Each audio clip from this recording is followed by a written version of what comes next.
I had a dream that I would occasionally check into an apartment home where Nelda Giddens, an old lady I used to know who ran a flower shop, lived.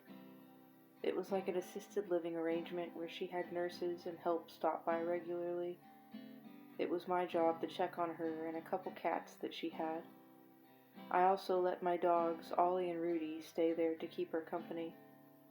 There was a mother-daughter duo that also came by to clean on a schedule. Nelda was in a bedroom upstairs, accessible through a hole in the ceiling like an attic. I arrived one day and my dogs didn't come down to greet me like they usually did.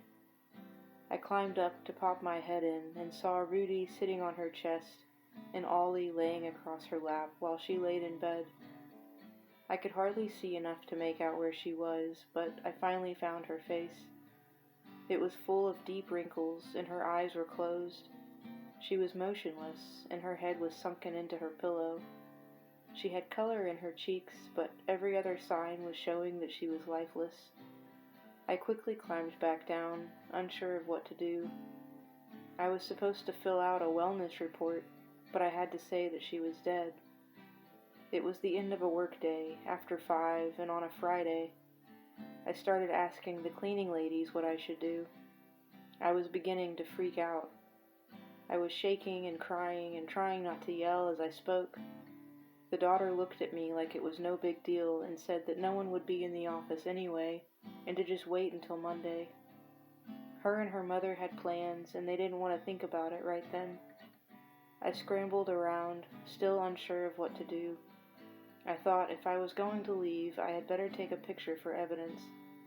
I got my phone camera ready and climbed back up the ladder. I raised my phone up ahead of me into the hole in the ceiling and tried to look at my screen to be my eyes. The dogs were in different places now, and Nelda was no longer on the bed. I couldn't see her anywhere. I climbed up higher and cried out, "Nelda?" She responded closer than I expected. "Yeah," she said dryly and a bit despondent. She was sitting in a wheelchair right in front of me, so close that I had to tilt my head up higher just to see her. I said, "I thought you were dead." She kind of chuckled and said, "Not yet." She started talking about something to do with the garden and things she needed to tend to. She laid herself back down on a different bed and gave herself a shot in the leg.